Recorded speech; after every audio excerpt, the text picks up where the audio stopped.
Binabantayang active low pressure area na si Luis nagpapaulan ngayon sa extreme Northern Luzon. Kasabay naman ng pagbubuo ng isang bagong invest bagamat hindi naman ito magiging aktibong low pressure area.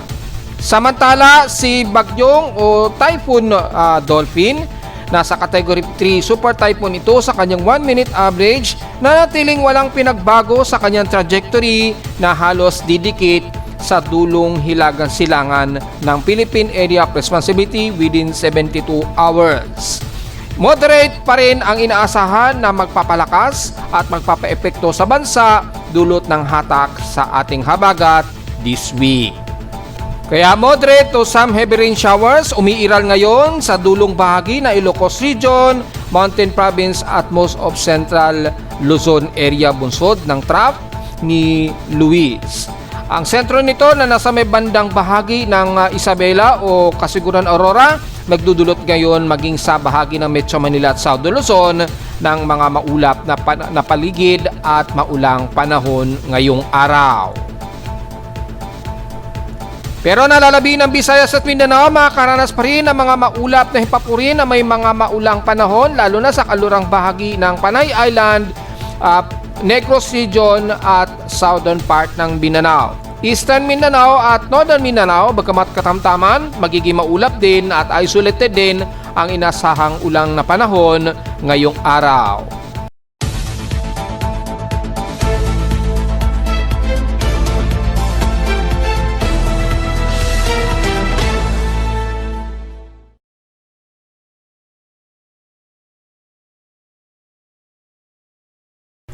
Hello, good morning mga folks. Welcome po muli sa ating Daily Weather Bulletin at Analysis para sa araw ng Lunes, August 3, 2026. Ang oras sa ating Boss Pipe may maga ay alas 11:18 na ng magtatanghaling tapat.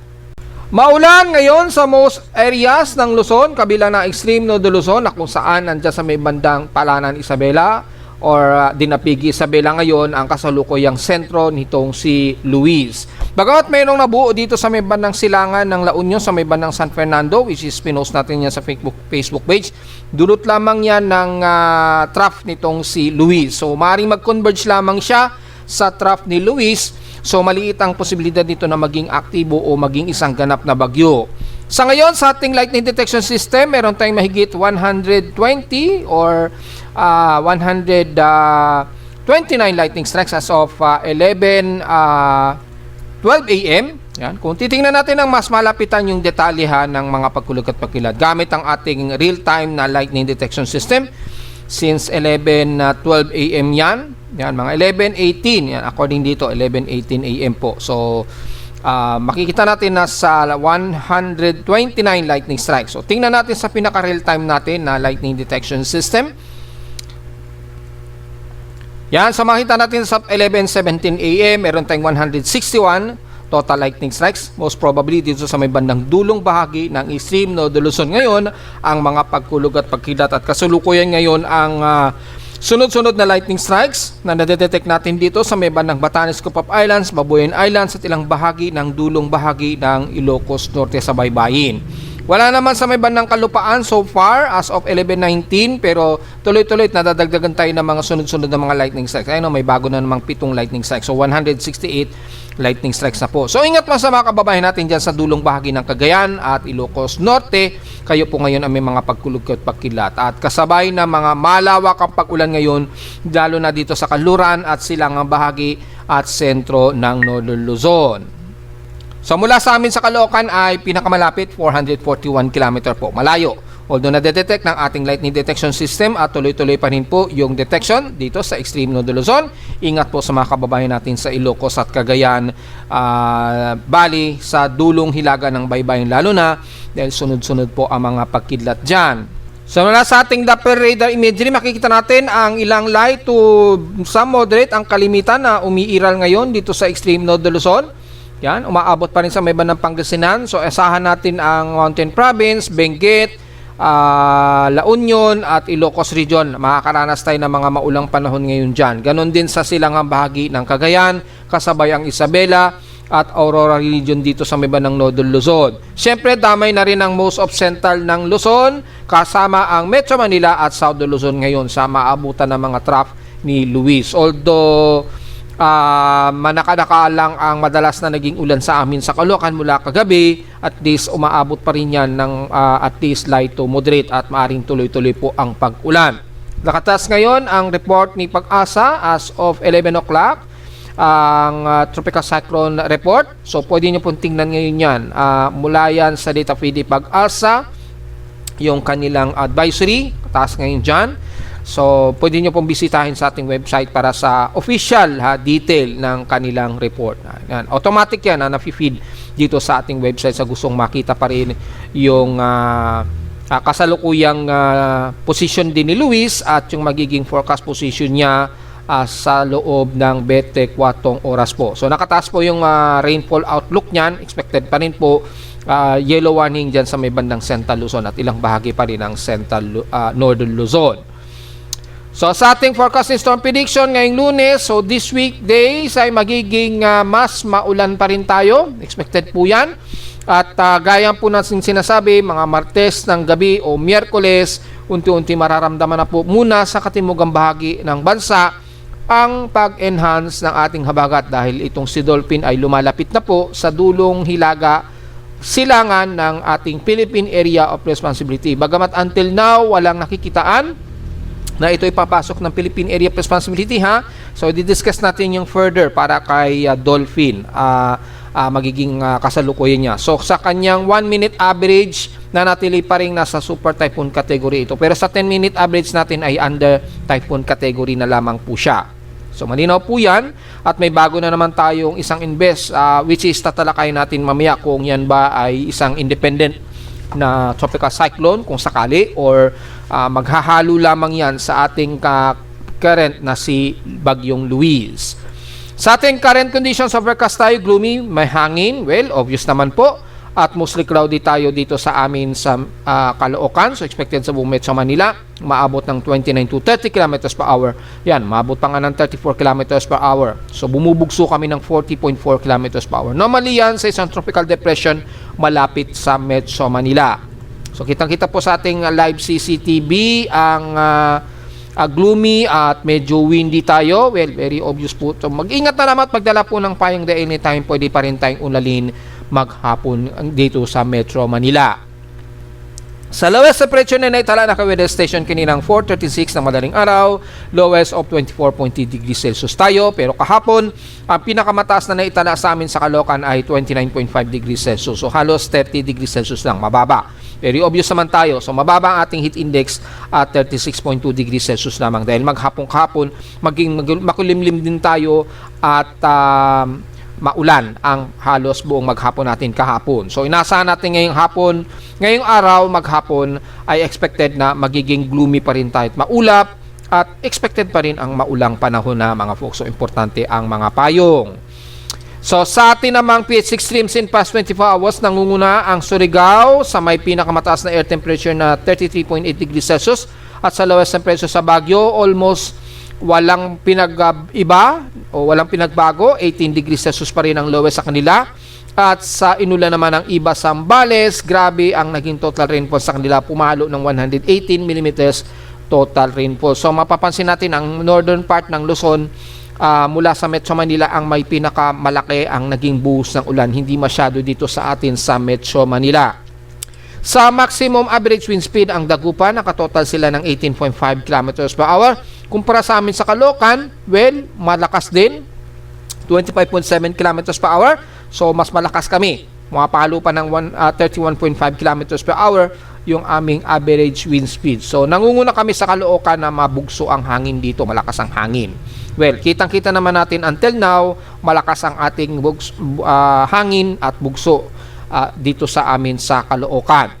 So, yung pag-ulan sa amin kahapon sa Caloocan, naka 10.2 mm lamang kami at ngayong araw ay nasa 12.6 mm ang total rainfall. So, katumbas niyan in 7 days, 110.4 mm na po total rainfall natin. At ang total August rainfall natin ngayon dito sa amin sa Caloocan ay 23.1 mm pa lamang. So, kung Titingnan natin yung average na total rainfall natin for the month of August, nasa 466.7 millimeters ito. So mababa pa rin tayo, napakababa pa dahil nasa 23.1 millimeter pa lamang po yung total rainfall natin. So very below average pa rin. Kagaya last month, mukhang mababa rin ang ating average rainfall dahil nga po may El Nino tayo at tagtuyot talaga tayo mga folks. So kapos-kapos talaga ang average rainfall natin.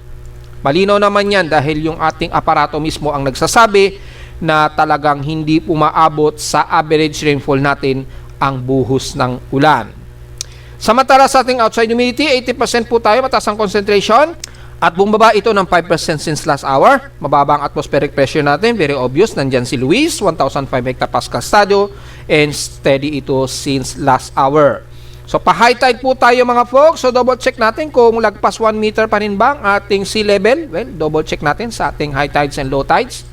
Medyo marami naman gumagamit ng ating webpage. Kaya medyo matindi ang filtering ng ating Cloudflare. So, para maiwasan yung overloading. Dahil alam naman natin pag nag-overload, nag-e-error yung ating webpage. So dahil limit lang din ang ating webpage na binabayaran, so medyo limited lang din talaga ang visiting numbers.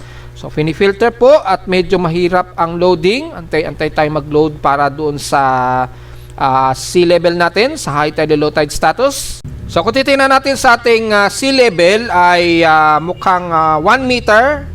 Saktong 1 meter ang magiging taas nito as of 12:39 ngayong tanghali. So mamayang ngayong 12:39 pa po magma-maximum high ito ng 1 meter. So malalim pa rin po, delikado pong pumalaot ngayon lalo na sa baybayin po ng buong Northern or Extreme Northern Luzon.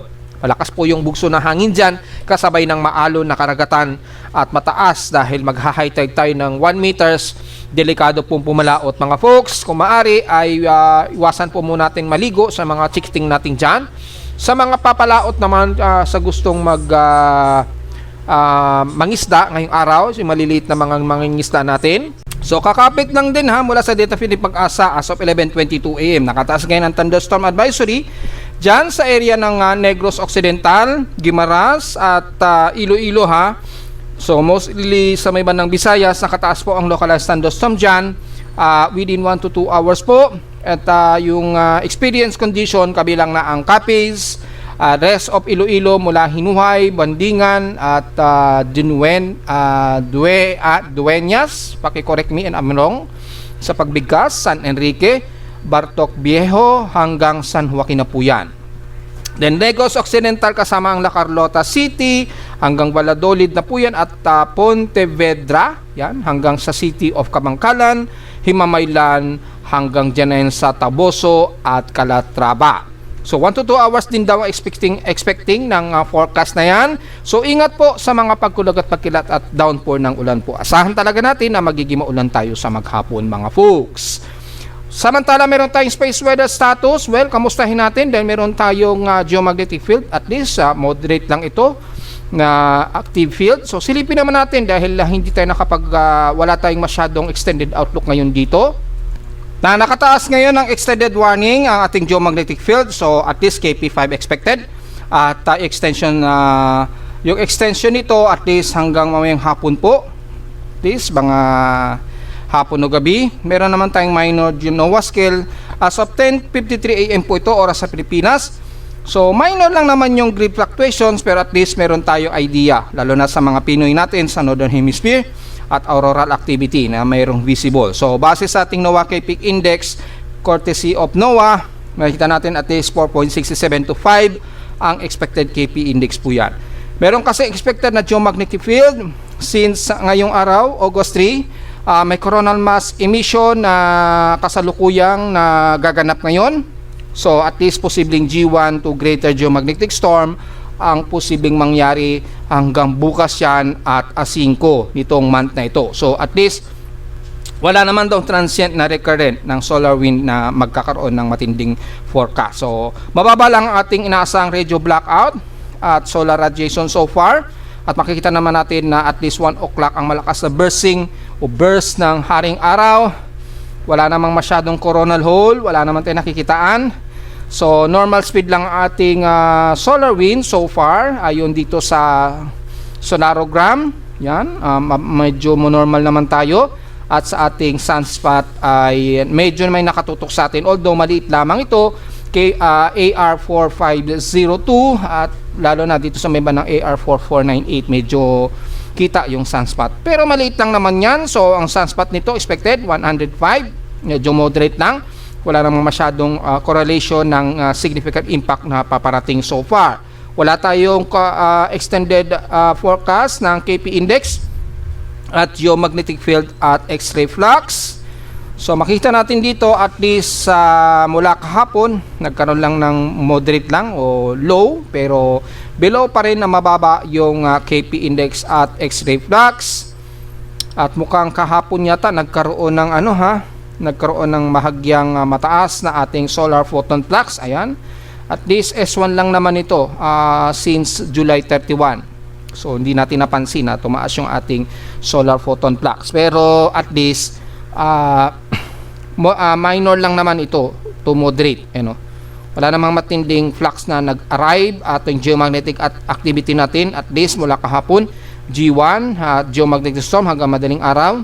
Yan, nagkaroon ng KP5 mula kahapon yan ng 11 PM at ngayong araw at least 4.3325 KP index tayo. So medyo meron tayong significant impact sa ating magnetosphere, pero kaya-kaya naman yan, walang masyadong problema gaano. Maging worry lamang po tayo at yung ating derived TEC medyo apektado ang Pilipinas at Indonesia, pero yung total electron content so far minor lang naman ang epekto datin sa Eastern at Western Pacific. So walang gaanong auroral activity na nakikita ngayon. Yung ating photon flux so far ngayong araw ay medyo mataas yung stereo A ng plasma density, at least 15 cm. Yan, cubic centimeter po. So hindi naman masyado rekta sa Earth, bahagya lang. Sorry about that. At meron tayong bahagyang missing, although hindi naman totally nagdirekta. Makikita niyo po dito sa kanan sa image natin na medyo nag-burst pero medyo palihis naman, around 1 o'clock ang propagation. So 51% ang solar flare probability natin ayon sa solar terrestrial data natin na ginagamit. So walang gaanong masyadong concern sa ngayon, pero babantayan pa rin natin dito dahil maaring magkaroon nga po ng continuous coronal mass emission na kasalukuyan mangyayari yan hanggang A5 po yan mga folks. So sa ating almanac, sumikat ang haring araw kaninang 5:40 AM at lulubog po ito mamayang 6:24 PM. At ang ating 79% illuminated po na warning gibbous ay so far ay hindi pa naman ito nagmo-moonrise dahil mamayang gabi pa po ito magmo-moonrise ng 9:25 PM at bukas na ito ng umaga ng 9:13 AM lulubog. At sa ating local weather outlook para ngayong Lunes at Martes ng Agosto ay naasahan natin na magiging maulap ang araw natin ngayong araw hanggang bukas po yan ng Martes. Magiging cloudy skies po tayo, mostly cloudy ang ating halos maghapon na may aasahang localized thunderstorms. So magiging 100% chance daw natin hanggang bukas yan, expectively yan. At magiging overcast ang karimitan ang ating maghapon. Hanggang bukas po yan ng Martes. Highest and lowest temperature expected maglalaro between 28 to 29 degrees Celsius and lowest temperature expected 23 to 25 degrees Celsius. At sa atin namang local weather advisory, well, madaling araw pa ito pero at least report ito ni Pag-asa na mataan itong si Luis as of 3 AM ang sentro niya. Nasa 130 km east ito ng Kasiguran Aurora. Ngayon yung reference point natin yung Dinapige, Isabela sa Dinapige. So konti lang yung distansya. 130 km daw sa east ng Kasiguran Aurora, yun yung reference point ni Pag-asa kaninang madaling araw na may maximum sustained wind na 55 km per hour at bugsong nasa 70 km per hour. Under tropical depression category po yan. Yan. At stationary o halos wala itong paggalaw diyan. Gaya nga po na sinasabi natin, nag-hoisting itong si Luis dyan sa area na yan sa silangan ng Northern Luzon po. Medyo nag-hoisting pa siya, medyo tumatambay siya dyan sa area na yan. Then dahan-dahan itong pumapalayo pa northeastward. So ganyan yung nagiging kilos niya. Yan. Ang ating short-term weather forecast, well, asahan natin magiging very gloomy at maulan hanggang Thursday daw yan. And then gloomy naman tight overcast sa Friday and Saturday nitong darating na weekend. Again, by Wednesday po, yan po ang mas mararamdaman natin yung epekto ng maulang panahon hanggang this coming Thursday according dito sa ating short-term weather forecast. So kahit tingnan nyo yan sa mga ibang forecast ng weather agencies, ganyan din ang lalabas niyan. At makikita nyo yan sa Outlook. At kung gusto nyo yung pinaka-Philippine Outlook, pwede nyo makita rito under weather forecast and advisories sa ating weather advisories for the Philippines. Yan, makikita nyo po yung pinaka-outlook nito. At ganun din dahil ito ay mula sa pinaka-outlook natin na advisory mula sa ibang weather vlogger, yung ating si Idol Mike, medyo wala siyang update ngayon. Pero sa pinaka-forecast weather conditions mula sa Native Pag-asa, makikita po natin yung pinaka-outlook dito. Yan, kasama na ang wind forecast at weather outlook. Yan, makikita nyo po dyan. So, ganon din, pareho din sa magiging outlook natin sa ating report sa ating BC short-term forecast. Samantala, tingnan natin ang ating satellite imagery. Makikita po natin ang mas maulap at mas maulang panahon dito sa extreme North Luzon. At kitang-kita naman natin gamit ang Himawari satellite imagery, maulan ngayon sa buong Batanes Group of Islands, Cagayan, Ilocos Norte, pababa na yun ng La Union, Pangasinan, at Tarlac area o both of western part ng Zambales. Dahil po sa pinaka-remnant track yan ni Bagyong Luis, ito pinakapuyo ni Luis. So ayan, kitang-kita naman natin yung pinaka-sentro ni Luis. Ayan, tanaw na tanaw. Nariyan yan sa silangan baybayin po ng Dinapige, Isabela, which is ni-report natin yan kanina. Yan. Kitang-kita po yung pinaka-sentro ni Luis. Ayan, see, kitang-kita nyo mga folks yung pinaka-sentro. Yan, ito po yung pinaka-center niyan dito. Yan, so kitang-kita naman mga folks yung pinaka-center. Ayan. So, sa mga nagsasabing nandito na sa naglandfall na si Luis, hindi po dahil yan po yung pinakasentro niyan. Sabaybayin pa rin ito ng Isabela, sa bandang Dinapige, Isabela. At yung trough dito ay nagdulot po ng pagbaba ng atmospheric pressure na resulta nagkaroon tuloy ng low pressure area dyan na panibago. Pero dahil yan sa epekto ng trough ni Luis na nagpapaulan ngayon sa kalurang bahagi ng extreme North Luzon. So asahan natin ang matinding pagkulog at pagkidlat sa Batanes Group of Islands at Babuyan Islands na pinakita ko sa inyo kanina. At rest ng bandang Apari, Cagayan, hanggang dyan na yan sa bahagi ng Gonzaga. Yan, kasama ng Apayao at Kalinga at Apayao at Mountain Province. Magiging mas gloomy po tayo ngayon at asahan ng maulang panahon na nakikita naman sa Doppler radar. Mula sa Central Luzon, pababa na yan ng Pampanga, Bulacan, kasama ng Metro Manila, Calabarzon area at most of Southern Luzon. At least dito sa bandang Bicol region at rest ng Southern Luzon, medyo nagiging katamtaman na po yung panahon sa kanila. Although, makakaranas pa rin tayo ng mga isolated or random na isolated na pag-ulan. Non-stationary na mga pag-ulan yan anytime. Dahil sa galaw ng ulap na may dalang ulan galing kay Luis. Kaya asahan pa rin natin maging sa may bandang Bicol region. Magiging mostly cloudy pa rin tayo sa bahagi po ng Bicol region at Mindoro, although at least nagmo-moderate na kahit papaano dyan dahil umaangat na masyado itong si Luis.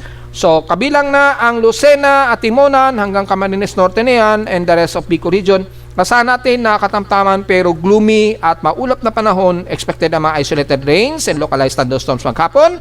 At ganun din sa bahagi po ng Mimaropa, kabilang na ang Oriental at Occidental Mindoro. Mga ilang light to moderate rain showers po ang inaasahan natin dyan. At kung titingnan natin yung heavy rain potential, ay halos clusterized lamang. At moderate ang magiging pag-ulan lamang dito sa bahagi po ng Mindoro area. Ganun din sa bandang Palawan, sa Coron at El Nido, pero the rest ng Palawan mula Puerto Princesa at Balabac, at least katamtaman, partly cloudy to mostly cloudy lang po tayo mga folks. Mula naman sa bahagi ng Visayas, magiging maulap at maulan din ang ilang bahagi ng Iloilo, Guimaras at ilang bahagi ng Tobas Pornier.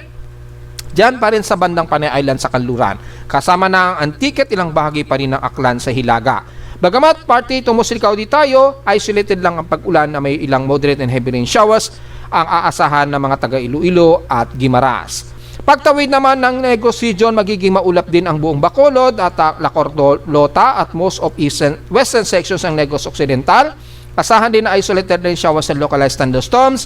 Ganon din silang bahagi ng Negros Oriental. Bagamat dito sa bandang katimugan ng Negros Oriental at dito sa silangan, at least moderate tayo dyan. Medyo partly cloudy to sa mostly cloudy tayo at may mga maaraw lamang na manaka-naka. Asahan pa rin ng isolated rain sa localized thunderstorms lalo sa bandang hapon po, gabi o madaling araw. Kabilang na ang Cebu, Bohol, Leyte at eastern part ng Samar. Bagamat dito sa may ng eastern Samar at least moderate at nagiging moderate at fairly weather tayo at all times, pero asahan ng isolated rain shower sa hapon na may mga pagkulog at pagkidlat dahil po sa afternoon rain showers po dyan. So, ngayon, medyo hot humid na panahon tayo sa may ng eastern Samar at Leyte area.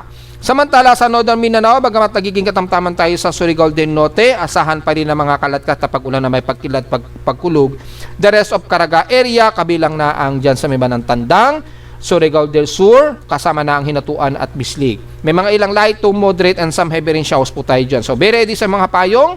At the rest ng Northern Mindanao ay magiging katamtaman, pero partly tumusikaw di tayo. The rest ng Agusan del Norte, kasama ng Camiguin, Misamis Oriental, diretso na yun ng Cagayan de Oro, hanggang dito na yan sa may bandang Lanao del Norte at Osamis City. Ingat po sa mga pagkulog at pagkilat na lamang anytime sa hapon po, sa gabi o madaling araw. Magiging gloomy rin ang most of Zamboanga Peninsula, lalo na sa Zamboanga Sibugay, pero at least katamtaman ang panahon natin in general, kabilang na dyan sa bandang Basilan at Hulusulu. Pagdating naman sa katimugan ng Mindanao, kasama na ang Davao Region at Sorsogon, moderate ang panahon natin, partly tumusikaw di tayo, so hot humid na panahon ang aasahan natin dyan. Medyo may maalinsangan na panahon po tayo dyan. So magdala ng payong just in case may mga inaasahan pa rin tayong isolated rain showers sa bandang hapon, gabi o madaling araw. So mostly ang bandang southeast part ng Visayas at Mindanao, at least nagiging moderate tayo dyan at mga isolated lamang ang mga pag-ulan sa maghapon. Except sa may bandang kaluran ng Visayas at most of Northern Luzon at Southern Luzon, mas magiging maulap tayo at mga matitinding pag-ulan ang iiral. Kasama ang Metro Manila pa rin, Central Luzon at Extreme Northern Luzon na mataas po ang heavy rain potential na makikita natin ngayon sa satellite imagery. So silipin naman natin gamit ang ating computer-generated tropical cyclone sector. Well, tatlo na po na tropical systems ang ating binabantayan. Kalalabas lang nitong C95, although maaaring panandalian lang yan at mag-converge yan kay Luis. At makikita natin mula kay Dolphin muna tayo. Ang kanyang center air pressure niya as of 8 o'clock ay nasa 949 hectopascals ito. Under category 3, super typhoon ito sa kanyang 1 minute average na 185 km per hour ang kanyang maximum sustained wind at bugsong umaabot ng 241 km per hour. Ang kanyang 10-minute average halos kapareho na sa version natin kay Pag-asa na typhoon category o under typhoon category na po ito na 163 km per hour, malapit sa gitna at bugsong umaabot ng 212 km per hour. Kumikilos pa rin ito almost stationary at west-northwestward sa bilis na 19 km an hour po. Ito po yung direction niya. Ayan, west-northwest na po pa rin ang kanyang ikinikilos at ito po yung pinaka-satellite. I-activate natin. Ito po yung pinaka-circulation niya. Ayan. Para makita po ng lahat. Ito po yung pinaka-central eye niya. Ayan. So, pareho pa rin kumikilos ito pahilagang kanluran. At halos didikit pa rin ito. Halos malapit pa rin na magiging tip niyan sa may bandang boundary ng Philippine Area of Responsibility. So, ang layo niyan mula sa Pilipinas, kung magiging reference point natin yan, ang magiging reference point natin ang Itbayat Batanes. Yan. Although halos labas na to sa pinaka-boundary ng PAR, ang layo niya so far ay nasa 2,748 km east-northeast ng Itbayat Batanes sa labas ng Philippine Area of Responsibility. Samantala, itong si Luis at itong bagong invest itong si Luis ay nasa Dinapigi, Isabela ito. Layo niya ay nasa around 96 km east ng Dinapigi, Isabela. Yan. Kay Pag-asa kasi ang pinagbasehan nila ay ang bandang Kasiguran, Aurora. Samantala itong C95W, which is bagong invest dahil nabuo yan bunsod lamang ng trough ni Luis. Ayan, dahil sa trough ni Luis, bumaba yung atmospheric pressure. Nagkaroon tuloy ng invest development. Ayan.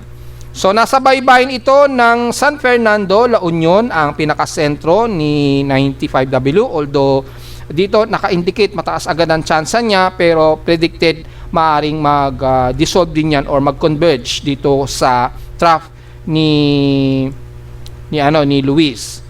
Depende kung maghiwalay ito dahil maghahalo kasi yung habagat dito, maghahalo yung ibang flow ng habagat, although hindi pa totally nahahatak ang most of southwest monsoon. Nagdevelop lang yan dulot ng trough nitong si Luis.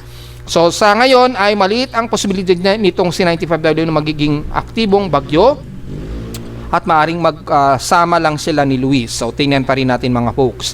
Si Luis naman o 94W, ang kanyang center air pressure 1000 hectopascals na may maximum sustained wind na 46 km per hour malapit sa gitna at bugsong maabot ng 60 km per hour ang kanyang 1 minute average. Ang kanyang 10 minute average katumbas 41 km per hour at maabot ng 53 km per hour ang kanyang bugso.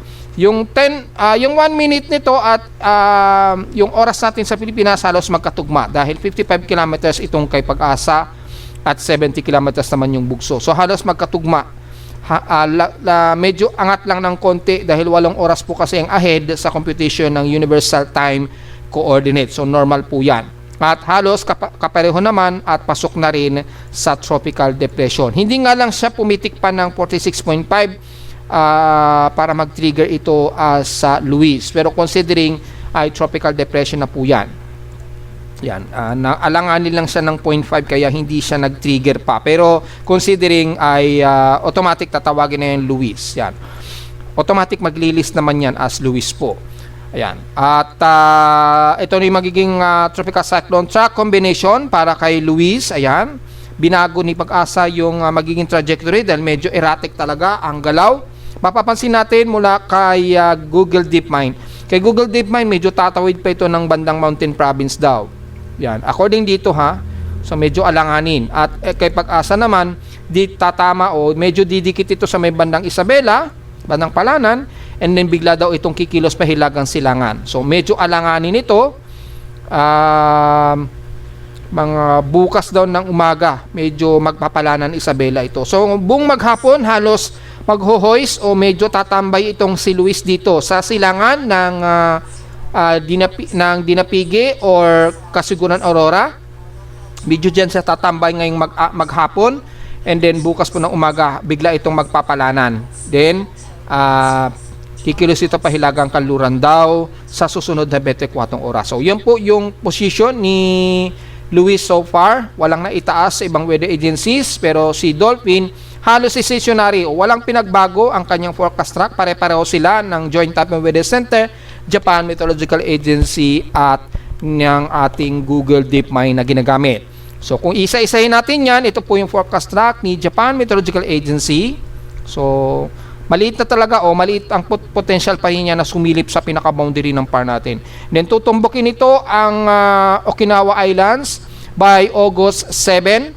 So this weekend na darating talaga, tatawidin ito ang Okinawa Prefecture, and then maaring mag-Shanghai po ito, malapit sa Shanghai sa Eastern China this whole weekend, and then baka siguro by Sunday o Monday nandyan na yan sa may bandang Shanghai po. Yan yung magiging trajectory ayon sa Japan Meteorological Agency data feed natin.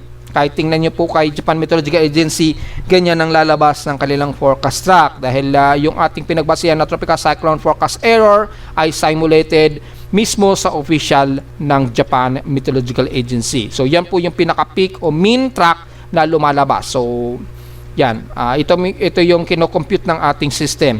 Hiniwalay natin dahil mabigat ang computation. And then yung finality, automatic mapoproduce yan dito sa ating TC track combination.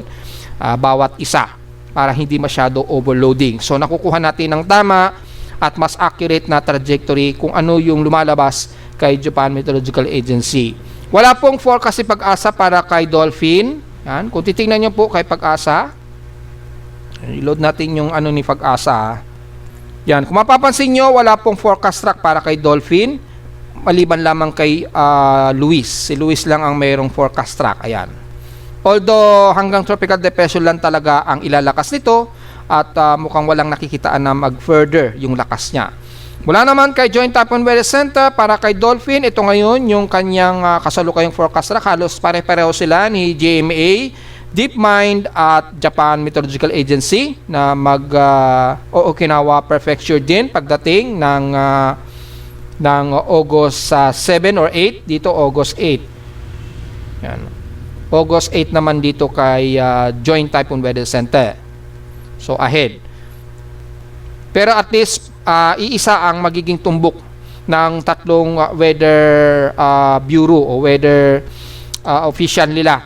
Kay Joint Typhoon Weather Center at GMA, halos ganito din ang trajectory niya at hindi rin nakikitaan na ito'y sisilip sa loob ng Philippine Area of Responsibility. Pero asahan natin sa darating po na Miyerkules, unti-unti mararamdaman na po ng ating bansa yung unti-unting paglakas ng ating habagat na hahatakin ni Bagyong Dolphin. Maapektuhan muna ang bandang katimugan naman sa kabilang ng Visayas at Mindanao. So be ready tayo sa darating na siguro Tuesday ng gabi o Wednesday onwards na po yan tuloy-tuloy na yan. Yan. Sa mga nagtatanong kung gaano pa rin ba o moderate pa rin ba ang hatak nito sa habagat, yes, moderate pa rin po dahil halos walang pinagbago yung direksyon niya at mukhang hindi naman ito mas dadaos-dos itong si Dolphin. So dahil hindi naman nakikita na papasok ng PAR o mas dadaos-dos itong si Dolphin, manatiling nasa moderate lang ang epekto ni Bagyong Dolphin sa atin sa bansa. So, sa mga nagtatanong, makakaranas pa rin ba ng heavy rain? Yes po, dahil diniscuss natin yan kahapon. Asahan natin na moderate and heavy rain pa rin na mararamdaman muna sa kalurang bahagi ng bansa and the rest ay mga moderate to some heavy rains po. So, posible pa rin tayo makaranas ng heavy rain at mga pagbaha. So, wag pa rin natin baliwalain kahit na malayo-layo o moderate lang ang epekto ng enhanced habagat. Yan. So, at least, hindi naman ganun kabagsik, although magkaka-heavy rain pa rin po tayo. Dahil nga po, hihigupin ito ang lahat ng southwest monsoon dito sa timog kaluran ng bansa. Siyempre, tuloy-tuloy po ang water vapor niyan at yung SWAT niyan mataas po. Yung accumulation ng ulan, aabot ng lagpas 100 mm yan, expectively yan. So, sa mga hindi nakakalam, pwede nyo pong ma-download yung KML file niyan. Sa mga gumagamit ng Google Earth, yan, pinapakita ko palagi para ma-introduce ko sa inyo na meron din tayong version ng katulad kay Joint Typhoon Weather Center. Kaya lang, kay Joint Typhoon Weather Center, naka-English po yung conversion sa kanila. So, sa mga kabayan natin na gusto makita yung pinaka-compute na po sa atin sa Pilipinas. Yan. At yung oras sa Pilipinas, nandito na po yan. Naka-compute na yan. Meron tayong UTC time at Philippine time para sa mga kababayan natin na gusto makakita ng English conversion na nito. Yung max sustained winds niya from English at metric, makikita nyo na rin yan. Yan, lahat metric at English para sa mga kababayan natin na hindi na kailangan mag-convert. Yan. At yung oras ay meron din both Universal Time Coordinates o Zulu time at Philippine time po para at least hindi na tayo mahirapan na gumamit ng forecast track ng Joint Typhoon Weather Center. At least meron tayong version na mismong gawa ng inyong lingkod at pare-pareho yung quadrant. So, yung quadrant niya ay natiling mas malakas na ngayon sa may bahagi po ng north pinaka-upper left. Medyo malakas na ngayon sa bandang upper left. Lumalakas po yung bayo ng hangin sa upper left. At pumapangalawa sa may bandang upper right. Yan. At then lower right. Malakas. So, yung descending ng hangin, malakas po yung sirkulasyon. So, delikado sa mga taga-Okinawa, Southern Japan, at China ang impact nitong si Dolphin. So, sa mga gumagamit ng Google Earth, meron po tayo niyan. Pwede nyo pong makita yan at ma-download. Automatic po yan, nag-update. The more na kung ano yung oras na eksaktong nag-update ang ating webpage, automatic nag-update din yung ating KML file sa mga gumagamit po. So, hindi tayo mag-miss sa mga data. Yan, at mula naman sa DeepMind AI naman, para makita natin yung forecast din ng DeepMind. Yan, ito naman yung forecast ng DeepMind. Kung mapapansin nyo, yung trajectory para kay Luis, mula Palanan, Isabela, papasok ito ng bandang Mountain Province daw. So, iba yung forecast track ni DeepMind kumpara kay Pag-asa. Pahilagan Silangan naman. Ito naman Pakanluran. So, medyo erratic pa talaga mga folks. Yan. So, at least may idea tayo. At ito naman yung forecast track niya para kay Dolphin. Halos pare-pareho na talaga sila ng forecast track mula sa ibang weather agencies gaya ni GMA at Joint Typhoon Weather Center. Okinawa din ang tumbok niya and then Eastern China din talaga. So, halos sa conclusional na po yung forecast nito na ganito talaga yung magiging forecast track o galaw ng bagyong si Dolphin sa loob ng 72-hour period. Yan. Halos iisa na po sila ng forecast track. So yung pinaka-floating satellite ni Dolphin, palit ng palit yung kanyang eyewall replacement dahil hanggang dyan lang talaga ilalakas niya, and then dahan-dahan humihina ng humihina dahil halos nagkakaroon na, nahahaluan na po ng malamig na hangin, nagkakaroon na po ng dry air na nahihigo po sumasama dito kay Dolphin.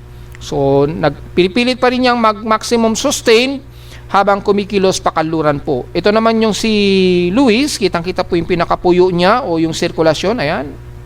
Tanaw natin. At yung trough naman ni 95W, nandito sa may bandang kanluran, sa may bandang La Union naman po mga folks. At ito naman yung pinaka-spaghettios forecast track, intensity forecast kay Dolphin. So dito naka-indicate siya as super typhoon daw sa kanyang 1 minute. Well, eksakto naman po. And then hanggang hihina ito sa category 3 typhoon sa loob ng 3 araw. Yan, 2 o 3 araw po. Bababa siya. Siguro pag nandyan na yan dito, sa loob ng 3 araw, so siguro mga Wednesday o Thursday dito, pagdating dito sa may bandang Eastern China, siguro bahagya na siyang hihina. Bababa na yung kanyang intensity. Dahil halos nasa subtropical zone na siya, o Northern Hemisphere na po yung lokasyon niya. So magkakaroon na ng maghahalo na kasi yung medyo malamig na temperatura dyan o hangin dito sa bandang Eastern China. Sa darating na Miyerkules o Huwebes and onwards na yan. So yan po yung details natin para sa tatlong bagyong ito, tatlong tropical weather systems actually. Dahil itong C95W ay malabo pa naman sa ngayon itong magiging active na low pressure area. So yan po yung pinaka-forecast track natin at diretso agad tayo. Samantala mula sa ating Tropical Cyclone Assessment Monitoring sa mga computer models ng GFS, ECMWF at iba pa, makita natin na halos stationary lang yung magiging galaw ni Dolphin at yung trough nito at kabilang na si Luis magdudulot lamang ng mga pag-ulan. At simula sa Martes siguro ng gabi o Miyerkules, unti-unti na pong paalalakasin yung ating habagat mula sa kanluran na magdadala po ng mga moderate and some heavy rains po most of western sections ng ating bansa niyan. So at least medyo ready po tayo. Na-discuss na natin yan kahapon at nung isang araw. Halos wala namang pinagbago yung kanyang assessment mula dito.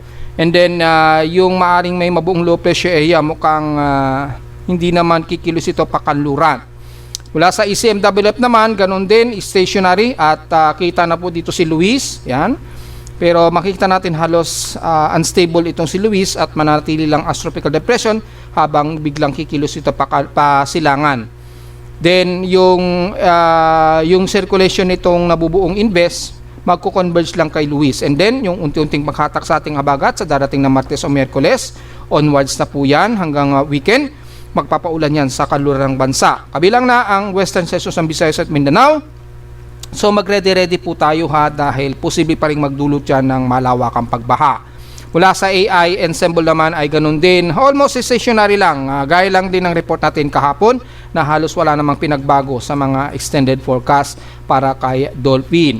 Ganun din ang nakikita natin sa Global Spectral Model. Mapapansin natin dito makikitang hindi na ito nakikitang pumasok ng PAR dahil nasunod na po yung pinaka-forecast track ng outlook natin sa ating tropical cyclone sector. Yan. And then inaasahan nga po itong si Dolphin, approximate outlook o ahead of time niya ay maglalandfall ito sa Okinawa Island by August 6 po yan. So mga Thursday. Then onwards by Friday, tatawid dito na Okinawa patungo ng bandang Shanghai hanggang 8 na yan. Friday, so mga malandang weekend na talaga.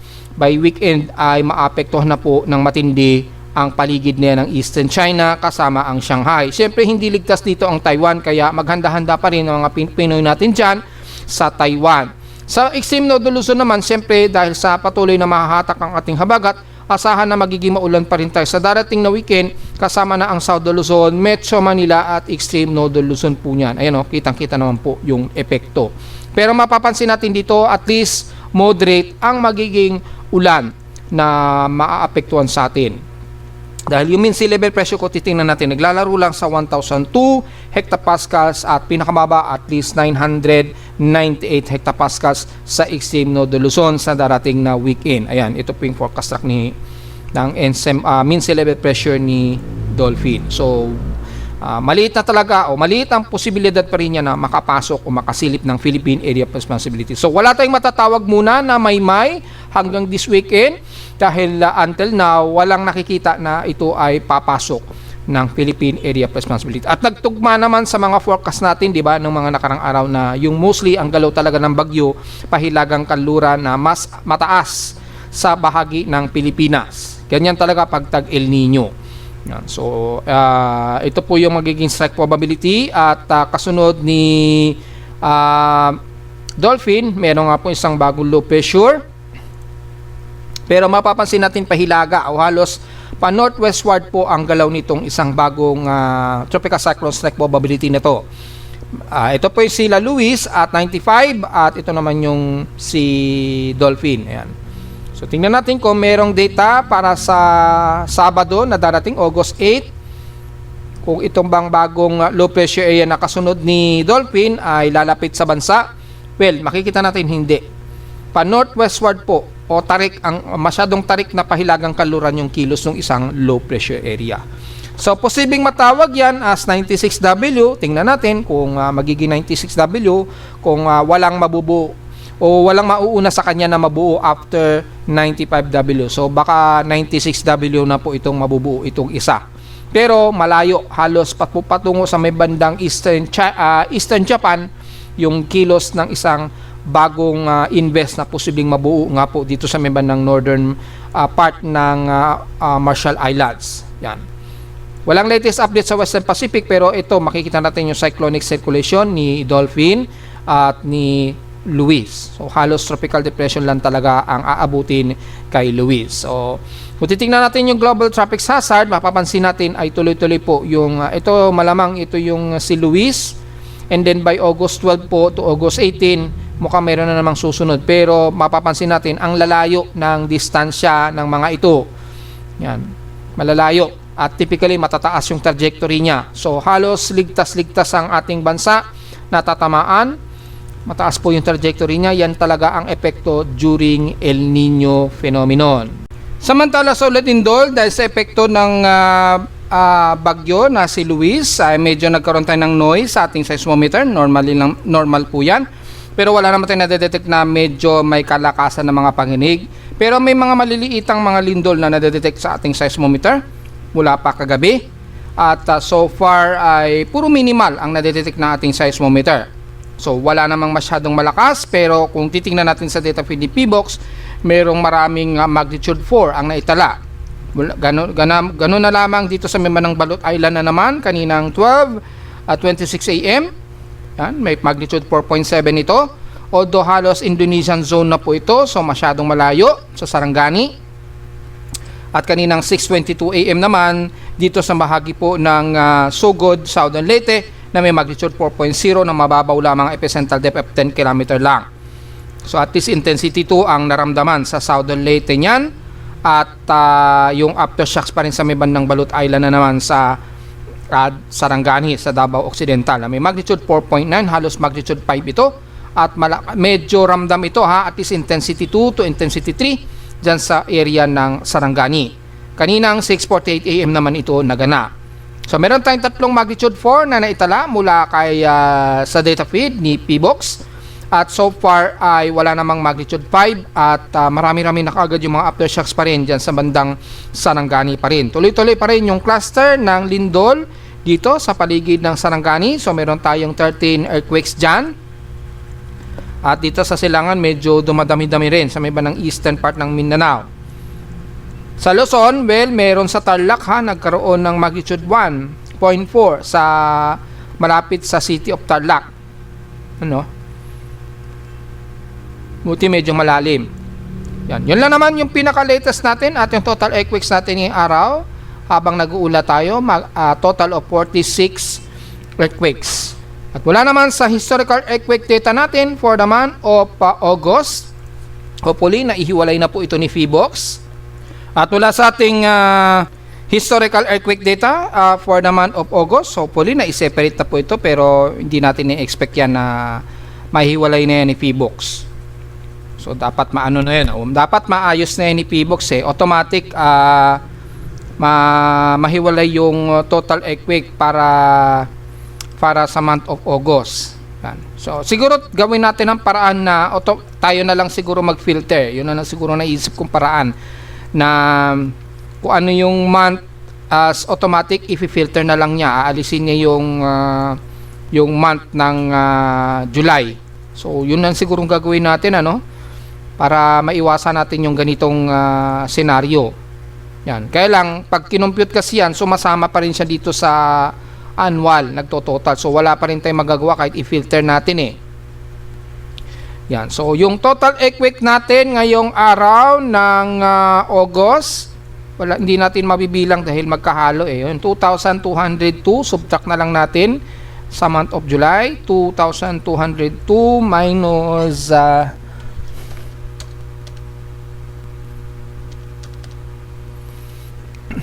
yan, ito yung July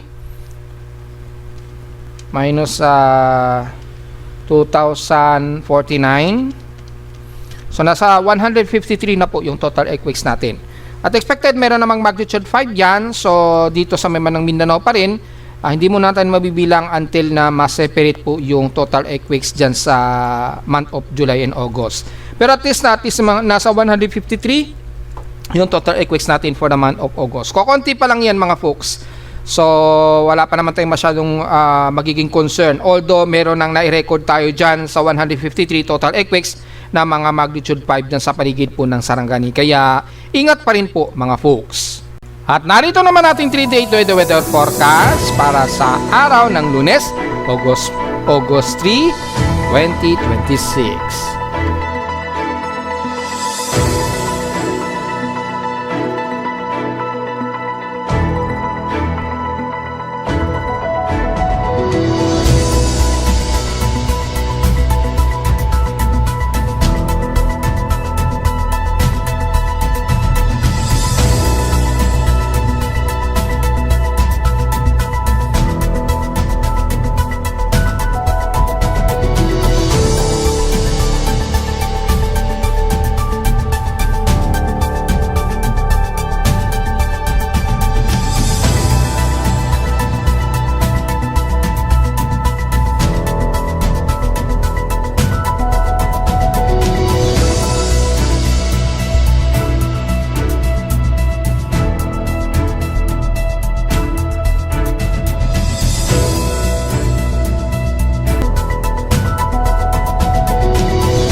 At hanggang dito na po ating daily weather bulletin at analysis para sa araw ng Lunes, August 3, 2026. Huwag pong kalilimutan na mag-like, share, subscribe po sa ating YouTube channel at visit lamang anytime sa ating website na www.pimoweather.com para sa iba pang detalye na gusto malaman na hindi natin isama ngayong tanghali na o actually maghapon na sa ating report. Asahan natin na gloomy tayo sa Metro Manila at expected pa rin na magkakaroon tayo ng mga kalat-kalat na pag-ulan na may pagkidlat at pagkulog.